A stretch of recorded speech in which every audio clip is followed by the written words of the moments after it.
Salam əziz izləyicilər, hər vaxtınız xeyir olsun.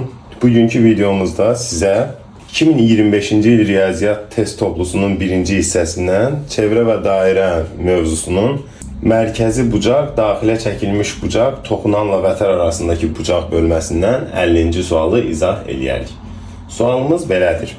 B, C, D və Y nöqtələri mərkəzi O olan eyni çevrənin üzərindədir. COD bucağı 80 dərəcədir. BAC bucağı 10 dərəcədir. YOD bucağını tapmaq lazımdır.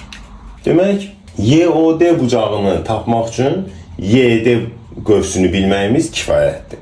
Bildiyimiz kimi, mərkəzi bucaq söykəndiyi qövsə bərabərdir. Ona görə DC qövsü bərabərdir 80 dərəcə. Və biz bilirik ki, bu YB diametri çevrədən 180 dərəcəli qövs ayırıb.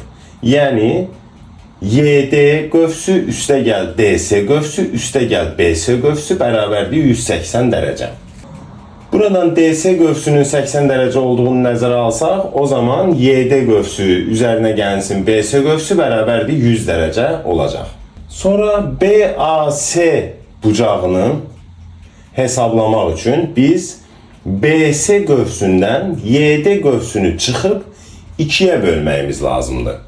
Buradan BC qövsü ilə YD qövsü arasında fərqin 20 dərəcə olduğunu tapırıq. Və bayaq burada aldığımız bərabərliyi, son aldığımız bərabərliyin altından yazsaq, bu iki bərabərliyi sistem şəklində hesabladıqda tərəf-tərəfə toplasaq, YD qövsləri islah olacaq, 2BC qövsü bərabərdir 120 dərəcə olacaq. Buradan BC qövsü bərabərdir 60 dərəcə və YD qövsü bərabərdir 40 dərəcə alırıq.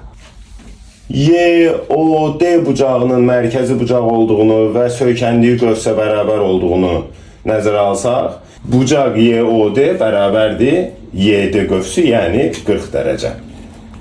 Olur bizim cavabımız. İzlədiyiniz üçün təşəkkür edirəm. Növbəti videolarımızdan vaxtında xəbərdar olmaq üçün kanalımıza abunə olub bildirişləri aktiv etməyi, İzlədiyiniz videoları bəyənməyi, sualınız yaranarsa şərh bölməsində suallarınızı qeyd etməyi unutmayın.